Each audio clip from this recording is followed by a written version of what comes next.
Capítulo 35. La tensión multiplicada de la infusión simultánea. Adolin soltó su hoja esquirlada. Empuñar las armas era mucho más que practicar las posiciones y acostumbrarse al manejo de la espada, siempre demasiado ligera. Un maestro de la espada aprendía a sacar el máximo partido del vínculo que lo unía a ella. Aprendía a ordenarle a permanecer en un sitio después de haberla soltado, y a invocarla de nuevo para recuperarla de las manos de quien se la hubiera apropiado.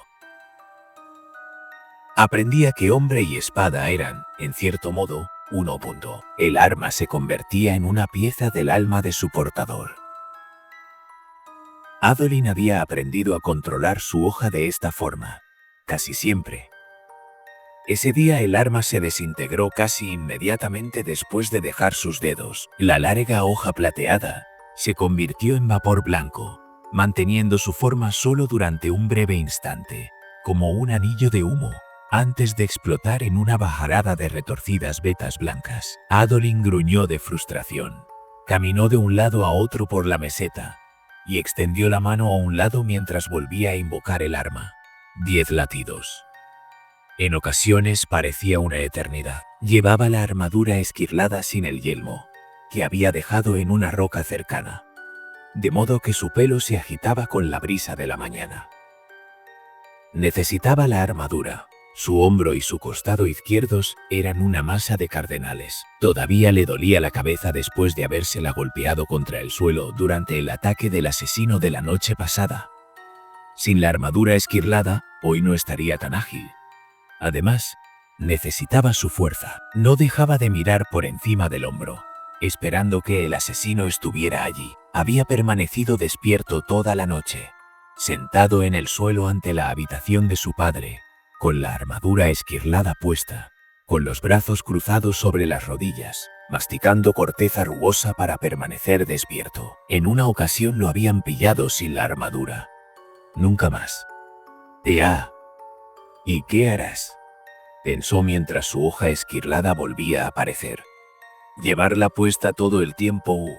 La parte de Adolin que hacía esas preguntas era racional. Sin embargo, en ese momento, no quería ser racional. Sacudió la condensación de la hoja, luego la giró y la lanzó, transmitiendo las órdenes mentales que le dirían que aguantara. Una vez más, el arma se convirtió en bruma momentos después de abandonar sus dedos. Ni siquiera cruzó la mitad de la distancia hasta la formación rocosa a la que había apuntado. ¿Qué le sucedía? Hacía ya años que dominaba la hoja. Cierto, no practicaba desde hacía tiempo el lanzamiento, pues esas técnicas estaban prohibidas en los duelos y ni siquiera se le había ocurrido que necesitara utilizar la maniobra. Pero claro, eso fue antes de quedar atrapado en el techo de un pasillo, incapaz de enfrentarse adecuadamente a un asesino. Adolin se acercó al borde de la meseta, contemplando la irregular extensión de las llanuras quebradas. 3 guardias lo vigilaban de cerca. Ridículo. ¿Qué harían 3 hombres del puente si regresaba el asesino de blanco? Dea Kaladin valió de algo en el ataque, pensó Adolin. Más que tú. Aquel hombre había sido sospechosamente efectivo. Renarin decía que Adolin se mostraba injusto con el capitán de los hombres del puente, pero había algo extraño en él. Más que su actitud, era su forma de hablar, como si estuviera haciéndole un favor a su interlocutor, y la forma en que parecía tan decididamente melancólico respecto a todo, furioso con el mundo mismo. Era desagradable, sin duda, pero Adolin había conocido a un montón de gente desagradable. Kaladin era extraño, por algún motivo que Adolin no acertaba a explicar. Bueno, pese a todo, los hombres de Kaladin cumplían con su deber. No tenía sentido tratarlos mal, así que les dirigió una sonrisa. La hoja esquirlada cayó de nuevo en sus dedos, demasiado liviana para su tamaño. Siempre había sentido cierta fuerza cuando la empuñaba. Jamás se había visto indefenso, incluso rodeado por los Parshendi, incluso cuando estaba seguro de que iba a morir, había sentido ese poder. ¿Dónde había quedado esa sensación? Se dio media vuelta y lanzó el arma, concentrándose como le había enseñado Zahel hacía años, enviando una instrucción directa a la hoja, imaginando lo que necesitaba que hiciera. Aguantó, girando sobre sí, destellando en el aire. Se hundió hasta la empuñadura en la piedra de la formación rocosa. Adolin soltó el aliento que había estado conteniendo. Por fin, liberó la espada, que se convirtió en bruma que brotaba como un río diminuto del agujero abierto en la piedra. «Venid», le dijo a sus guardaespaldas. Recogió el yelmo de la roca y se encaminó hacia el cercano campamento. Como cabría esperar, el borde del cráter que formaba la muralla del campamento estaba más erosionado allí. En el este hundimiento, el campamento se había extendido como el contenido de un huevo de tortuga roto, y, a lo largo de los años, incluso había empezado a ocupar las mesetas contiguas. De aquella zona de la civilización, emergió una procesión extrañísima. La congregación de fervorosos cantaba al unísono, rodeando a los parshmenios que llevaban grandes varas en alto, erguidas como lanzas. Entre aquellas varas titilaban mantos de seda, de unos 40 palmos de ancho, que ondulaban con la brisa e impedían ver lo que había en el centro. Moldeadores de almas, por lo general no salían durante el día. «Esperad aquí», les dijo a sus guardaespaldas, y echó a correr hacia los fervorosos. Los 3 hombres del puente obedecieron. Si Kaladin hubiera estado con ellos, habría insistido en seguirlo. Tal vez la manera en que aquel tipo actuaba era resultado de su extraña situación. ¿Por qué había puesto su padre a un soldado ojos oscuros fuera de la estructura de mando? Adolin estaba a favor de tratar a los hombres con respeto y honor sin importar el color de sus ojos, pero el Todopoderoso había puesto a determinados hombres al mando y a otros a sus órdenes. Ese era el orden natural de las cosas. Y punto. Los parshmenios que llevaban las varas lo vieron llegar y bajaron la mirada. Los fervorosos lo dejaron pasar, aunque parecían incómodos. Adolin podía ver a los moldeadores de almas, pero visitarlos era irregular. Dentro de la sala de seda temporal, Adolin encontró a Kadash, uno de los fervorosos más destacados, quien en otros tiempos había sido soldado, como podía comprobarse por las cicatrices que tenía en la cabeza, hablando con otros fervorosos, ataviados con túnicas color rojo sangre, moldeadores de almas. Era la palabra para la gente que realizaba ese arte y los fabriales que empleaban. Kadash no era uno de ellos. Llevaba túnica gris y no roja, la cabeza afeitada y el rostro enmarcado por una barba cuadrada. Advirtió a Adolin, vaciló brevemente y luego inclinó la cabeza en gesto de respeto. Como todos los fervorosos, Kadash era técnicamente un esclavo. Eso también podía aplicarse a los 5 moldeadores de almas. Cada uno de ellos estaba de pie con la mano en el pecho, mostrando un chispeante fabrial en el dorso de la mano. Una de los fervorosos miró a Adolin. Padre Tormenta, aquella mirada no era completamente humana. Ya no. El uso prolongado del moldeador de almas le había transformado los ojos, que ahora chispeaban como gemas con su propia luz. La piel de la mujer se había endurecido hasta convertirse en algo parecido a una piedra, lisa, con finas grietas. Era como si la persona fuera una estatua viviente. Kadash corrió hacia Adolin. «Brillante, señor», dijo. «No había advertido que venías a supervisar». «No estoy aquí para supervisar», respondió Adolin, mirando con incomodidad a los moldeadores de almas. «Simplemente me sorprende. Ya no podemos permitirnos hacerlo así, brillante», explicó Kadash. «Se piden demasiadas cosas a los moldeadores de almas. Edificios, comida, eliminación de residuos. Para abarcarlo todo, tendremos que empezar a formar a múltiples fervorosos en cada fabrial, para que luego trabajen por turnos. Tu padre lo aprobó a principios de esta semana». Esto atrajo las miradas de varios de los fervorosos de túnica roja. ¿Qué les parecía que otros se entrenaran con sus fabriales? Sus rostros eran inexpresivos. «Comprendo», dijo Adolin. «Diga Tormentas, confiamos mucho en estas cosas, Eu». Todos hablaban de las hojas y armaduras esquirladas, y de sus ventajas en el combate. Pero en realidad eran estos extraños fabriales, y el alimento que creaban, lo que había permitido que la guerra siguiera adelante como lo había hecho. «¿Podemos continuar, Brillante?», preguntó Kadash. Cuando Adolin asintió, Kadash regresó con los otros 5 y dio unas breves órdenes. Habló con rapidez, nervioso. Era extraño ver eso en Kadash, por lo general tan plácido e imperturbable. Los moldeadores de almas tenían ese efecto en todo el mundo. Los 5 empezaron a cantar en voz baja, en armonía con los fervorosos de fuera. Los 5 avanzaron y alzaron sus manos en una línea, y Adolin descubrió que tenía el rostro cubierto de sudor. Un sudor que helaba el viento que conseguía colarse por las paredes de seda. Al principio no hubo nada, y luego, piedra. A Adolin le pareció ver un atisbo de bruma formándose, igual que el momento en que aparecía una hoja esquirlada, mientras una enorme muralla cobraba vida. El viento sopló hacia adentro, como absorbido por aquella roca que se materializaba, haciendo que la tela se agitara violentamente, sacudiéndose y ondeando en el aire. ¿Por qué debería el viento soplar hacia adentro? ¿No debería haber soplado hacia afuera por la roca que lo desplazaba?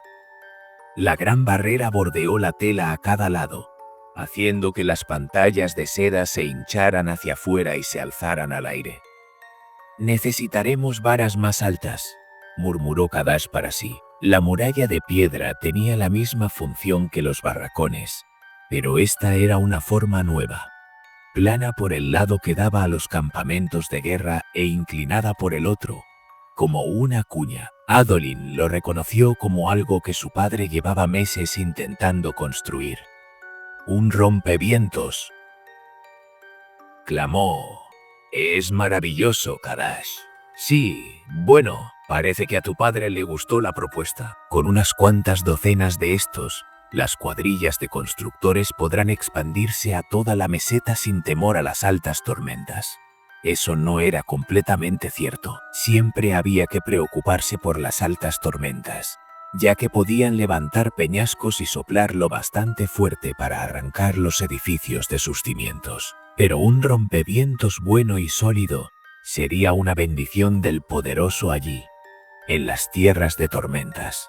Los moldeadores de almas se retiraron sin hablar con los demás fervorosos. Los parmenios se esforzaron en seguirlos. Los que estaban a un lado de la barrera corrieron con su seda y abrieron la parte trasera para dejar que un nuevo rompeviento saliera del recinto. ¡Tum! Pasaron ante Adolin y Kadash, dejándolos en la meseta a la sombra de la nueva y enorme estructura de piedra. La muralla de seda se alzó, bloqueando la visión de los moldeadores de almas. Justo antes de hacerlo, Adolin reparó en las manos de uno de ellos. El brillo del fabrial había desaparecido.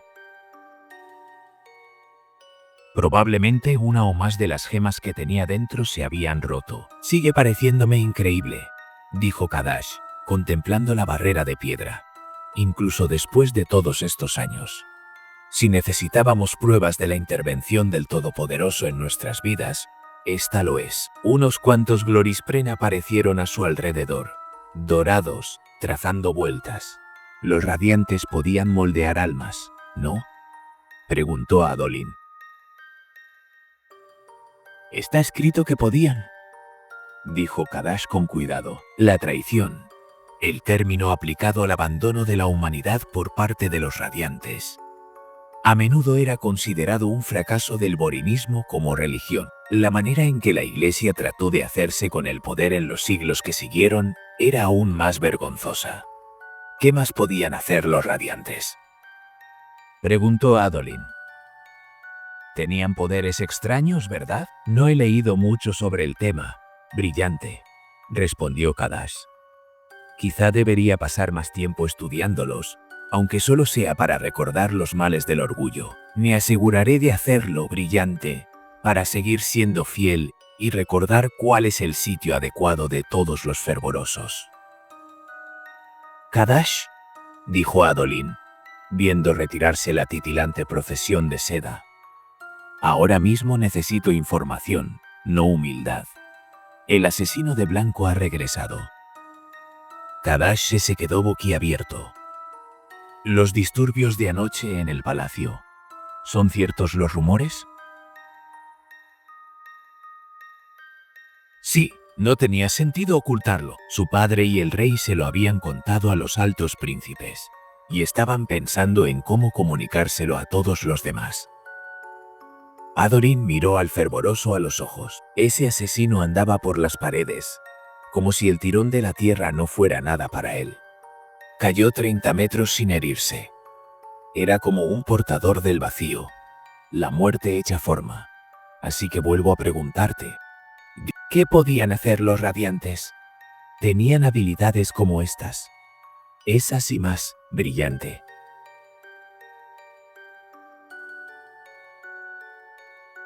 Susurró Kadash, pálido. Creí que las cosas que dijeron haber visto eran el resultado del trauma.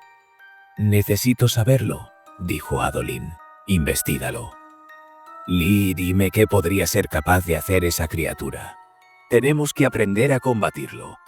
¿Por qué regresará? Sí, respondió Kadash, visiblemente aturdido. Pero, Adolin, si lo que dices es cierto, tormentas.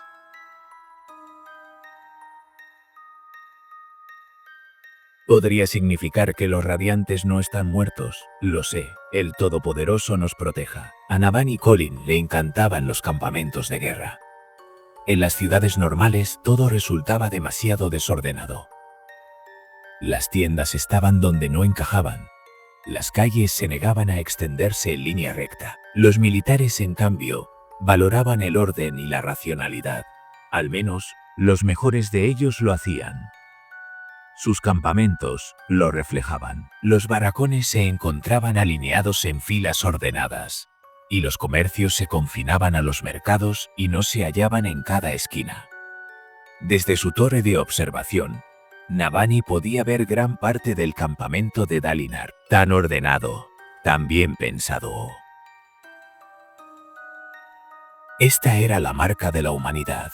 Coger el mundo salvaje y desorganizado y convertirlo en algo lógico. Todo resultaba mucho más útil cuando estaba en su sitio, cuando resultaba fácil encontrar la persona o la cosa que necesitabas. La creatividad requería esas cosas. Una planificación cuidadosa era, de hecho, el agua que nutría la innovación. Inspiró profundamente y se volvió hacia la zona de ingeniería, que dominaba la sección oriental del campamento de Dalinar. «Muy bien, todo el mundo», exclamó. «Vamos a intentarlo». Esta prueba había sido planeada mucho antes del ataque del asesino, y ella había decidido seguir adelante. ¿Qué otra cosa iba a hacer? ¿Quedarse sentada y preocuparse? Los terrenos de más abajo se convirtieron en un hervidero de actividad.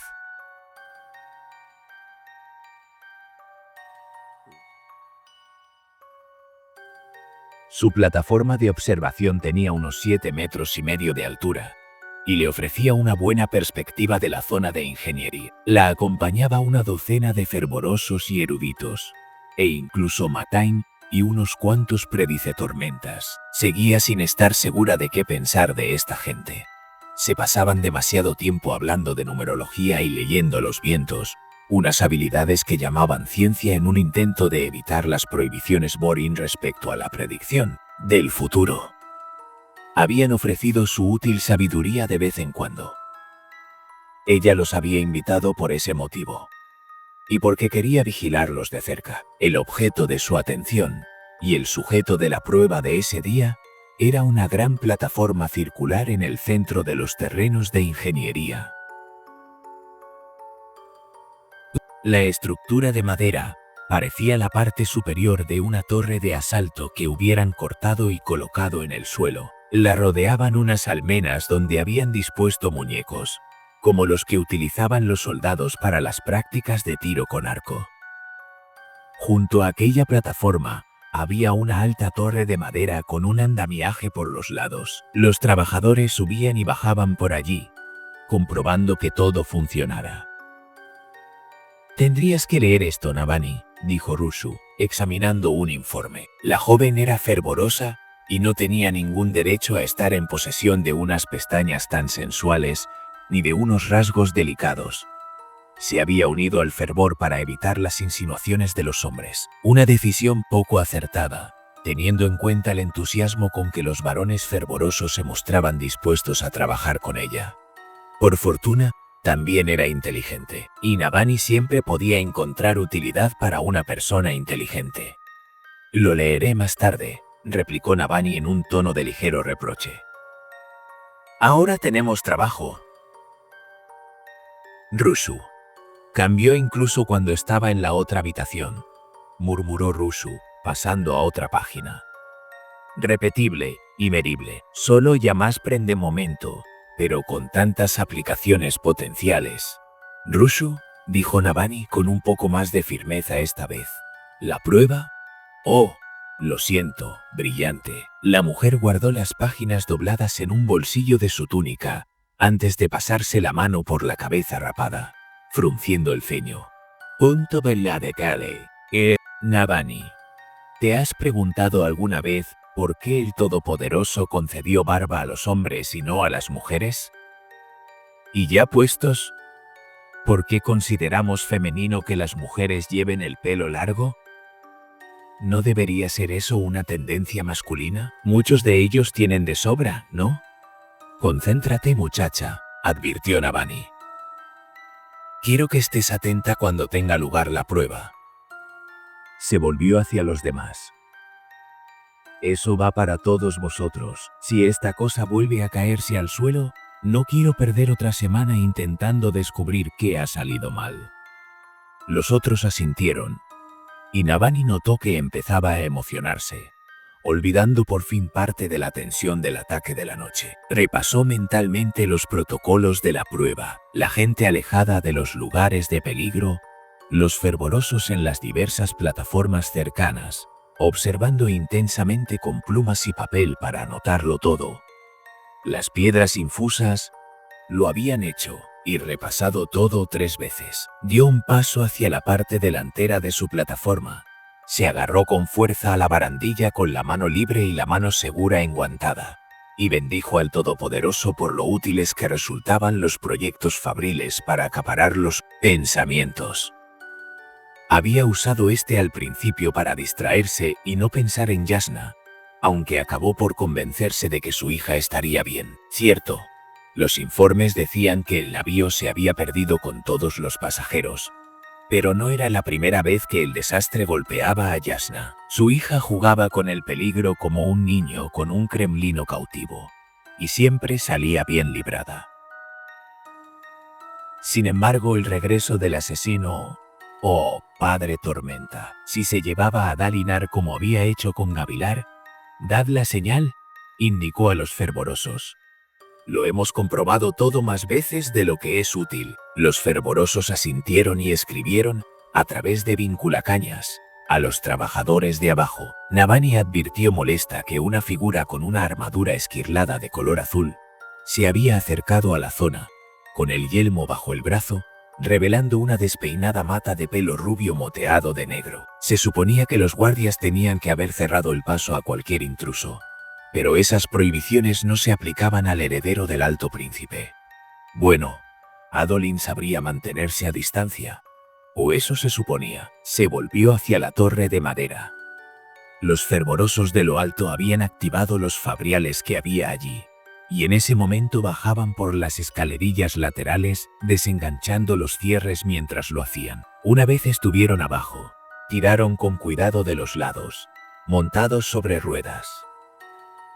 Eran lo único que había mantenido en su sitio la parte superior de la torre. Sin ellos caería. Sin embargo, la parte superior permaneció en su sitio, colgando en el aire de manera imposible. Navani contuvo la respiración. Lo único que la conectaba con el suelo era un conjunto de 2 poleas y cuerdas, pero estas no ofrecían ninguna sujeción.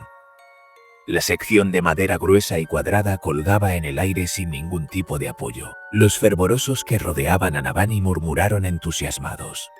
A continuación venía la auténtica prueba. Navani hizo una señal, y los hombres de abajo manejaron las manivelas de las poleas, haciendo bajar la sección de madera. El cercano parapeto para los arqueros se meció, se estremeció, y empezó a alzarse en el aire con un movimiento exactamente opuesto al de la sección cuadrada. ¡Funciona!, exclamó Rushu. No me gusta ese bamboleo, masculló Falilar. El viejo ingeniero fervoroso se rascó la barba. El ascenso debería ser más suave. No se cae, repuso Navani. Me contento con eso. Quieran los vientos que aguante. He estado ahí arriba, dijo Rushu alzando un catalejo. No distingo ni una chispa en las gemas. ¿Y si se están rompiendo? Entonces lo descubriremos tarde o temprano, repuso Navani, aunque en realidad no le importaría haber estado en lo alto del parapeto. Dalinar sufriría un ataque al corazón si se enterara que hacía algo así. Era un encanto, pero un poco demasiado protector. Igual que una alta tormenta podía considerarse un poco demasiado ventosa. El parapeto ascendió, tambaleándose como si lo estuvieran izando, aunque no tenía ningún apoyo. Por fin llegó a lo más alto. El cuadrado de madera que colgaba en el aire antes había quedado contra el suelo, sujeto. El parapeto redondo flotaba en cambio en el aire, ligeramente desequilibrado. No se cayó. Adolin subió hasta la plataforma de observación, que se sacudió y tembló por el peso de la armadura esquirlada. Cuando llegó junto a Navani, los otros eruditos charlaban entre sí y tomaban furiosamente notas. Logispren, en forma de diminutas nubes de tormenta, revoloteaban a su alrededor. Había funcionado. Por fin. Dijo Adolin. Esa plataforma está volando. ¿Ahora acabas de darte cuenta, querido?, preguntó Navani. Él se rascó la cabeza. He estado distraído, tía. Es realmente raro. Parecía preocupado. ¿Qué ocurre?, le preguntó Navani. Es como... Y a ello. El asesino que, según Adolin y Dalinar, había manipulado de algún modo los Gravedaspren. ¿Por qué no bajáis todos y les ordenáis que desciendan las plataformas? Podéis inspeccionar las gemas a ver si se ha roto alguna. Los demás lo interpretaron como una invitación a retirarse y bajaron los escalones, emocionados y en tropel, aunque Rushu, la querida Rushu, se quedó. Oh, dijo la mujer, sería mejor verlo desde aquí arriba, por si... Quiero hablar con mi sobrino. A solas, por favor. A veces, al trabajar con estudiosos, había que ser un poquito ruda. Rushu se ruborizó, hizo una reverencia y se marchó rápidamente. Adolin se acercó a la barandilla. Era difícil no sentirse empequeñecida ante un hombre vestido con armadura esquirlada, y cuando él extendió la mano para agarrarse a la barandilla, a Navani incluso le pareció que oía el crujido de la madera bajo la fuerza de aquella mano. Adolin podría haber quebrado la barandilla sin vacilar. Tendré que calcular cómo sacar más partido de eso, pensó. Aunque no era una guerrera, sin duda habría cosas que pudiera hacer para proteger a su familia. Cuando más comprendiera los secretos de la tecnología y el poder de los Spren encerrados en las gemas, más cerca estaría de encontrar lo que buscaba. Adolin le estaba mirando la mano. Oh, así que por fin se había dado cuenta, ¿eh? Tía, dijo, la voz forzada. ¿Un guante? Es mucho más práctico, respondió ella alzando la mano segura y agitando los dedos. Oh, no pongas esa cara. Las mujeres ojos oscuros lo hacen todo el tiempo. No eres una ojos oscuros. No eres una ojos oscuro. Soy la reina viuda, replicó Navani. A nadie le importa qué hago, por condenación. Podría andar por ahí completamente desnuda y lo único que harían sería sacudir la cabeza y comentar lo excéntrica que soy. Adolin suspiró, pero dejó correr el tema e indicó la plataforma con un gesto. ¿Cómo lo hicisteis? Fabriales conjuntados, explicó Navani. El truco consistía en encontrar un modo de superar la debilidad estructural de las gemas, que sucumben fácilmente a la tensión multiplicada de infusión simultánea y fuerza física. Nosotros, en cuanto vio la expresión de Adolin, se interrumpió.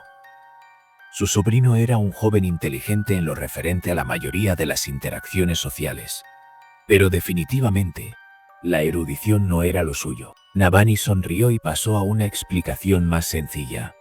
Si rompes de cierto modo una piedra fabrial, dijo, puedes enlazar las dos piezas para que cada una imite los movimientos de la otra. Como una vinculacañas. Ah, de acuerdo, asintió Adolin. Bien, también podemos hacer que dos mitades se muevan de forma opuesta. Llenamos el suelo de ese parapeto con esas gemas y ponemos la otra mitad en el cuadrado de madera. Cuando las conectamos todas para que se imiten unas a otras a la inversa, podemos hacer bajar una plataforma y subir la otra. Dijo Adolin. ¿Y eso funcionaría en el campo de batalla? Eso era exactamente lo que le había preguntado Dalinar cuando ella le enseñó los conceptos. De momento, la distancia supone un problema, explicó.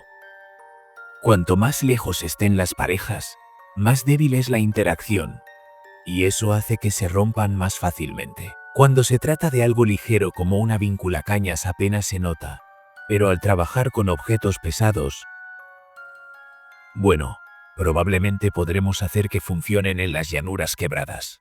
De momento ese es nuestro objetivo. Podríamos llevar rodando una de estas hasta allí, conectarla y comunicarnos a través de vinculacañas. Bajamos la plataforma aquí, y tus arqueros se elevan 15 metros para conseguir una posición de tiro perfecta. Esto pareció entusiasmar a Adolin. El enemigo no podría derribarla ni escalarla. Padre Tormenta, ¡qué ventaja táctica! Desde luego, no pareces muy entusiasmada. Lo estoy, querido, dijo Navani, pero no es la idea más ambiciosa que he tenido para esta técnica. Ni por una leve brisa ni por una tormenta de viento. Él la miró con el ceño fruncido. Ahora mismo todo es muy técnico y teórico, sonrió Navani. Pero espera, cuando veas las cosas que los fervorosos están imaginando... ¿Tú no? Preguntó Adolin.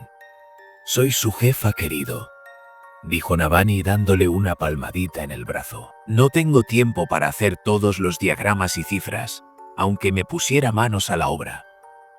Miró a los fervorosos concentrados y a las científicas que inspeccionaban el suelo de la plataforma parapeto. ¿Me soportan? ¿Me soportan? Seguro que es algo más que eso. Tal vez en otra vida podría haber sido así. Navani estaba segura de que algunas de ellas la consideraban una colega. Muchas, sin embargo, solo la veían como la mujer que las patrocinaba para poder tener nuevos fabriales de los que alardear en sus fiestas. Tal vez solo era eso. Una dama de ojos claros y rango debía tener algunas aficiones, ¿no? Imagino que estás aquí para escoltarme a la reunión. Los altos príncipes, nerviosos por el ataque del asesino, habían exigido que Elhokar se reuniera ese día con ellos. Adolin asintió. Se volvió y miró por encima del hombro cuando oyó un ruido, e instintivamente dio un paso para colocarse entre Navani y lo que fuera. Sin embargo, solo eran unos trabajadores que retiraban el costado de uno de los enormes puentes rodantes de Dalinar. Estos terrenos existían para eso. Ella simplemente se había apropiado de la zona para su prueba. Navani extendió un brazo hacia él. «Eres tan malo como tu padre». «No te lo niego», dijo él, cogiéndola del brazo. Aquella mano suya cubierta por la armadura esquirlada podría haber hecho que algunas mujeres se sintieran incómodas, pero ella llevaba mucho tiempo entre armaduras, mucho más tiempo que la mayoría. Bajaron juntos los anchos escalones. «Tía», dijo Adolin, «has estado, ¿Has hecho algo para animar los avances de mi padre? Entre vosotros dos, quiero decir, para tratarse de un muchacho que se había pasado media vida flirteando con todo lo que llevara faldas. Desde luego se ruborizó mucho al decirlo. «Animarlo», replicó Navani. «He hecho más que eso, niño. Prácticamente tuve que seducirlo. Tu padre es testarudo». «No me había dado cuenta», soltó Adolin con sequedad. ¿Te das cuenta de lo mucho que has dificultado su situación? Intenta que los otros altos príncipes sigan los códigos usando las contenciones sociales del honor, y sin embargo pasa por alto algo similar. Una molesta tradición. Pareces muy satisfecha de prescindir solo de las que te parecen molestas, pero esperas que los demás sigamos todas las otras. Pues claro, admitió Navani con una sonrisa. ¿No te habías dado cuenta antes? La expresión de Adolin se tornó sombría. No te enfades, dijo Navani. Estás libre del compromiso matrimonial. Ya que al parecer Yasna ha decidido viajar a alguna otra parte, no tendré la oportunidad de casarte todavía, al menos hasta que ella aparezca. Conociéndola, eso podía ser al día siguiente, o al cabo de meses. No me enfado. Pues claro que no, dijo ella, dándole una palmada en el brazo blindado mientras llegaban al pie de las escaleras. Vayamos al palacio. No sé si tu padre podrá retrasar la reunión si no llegamos a tiempo.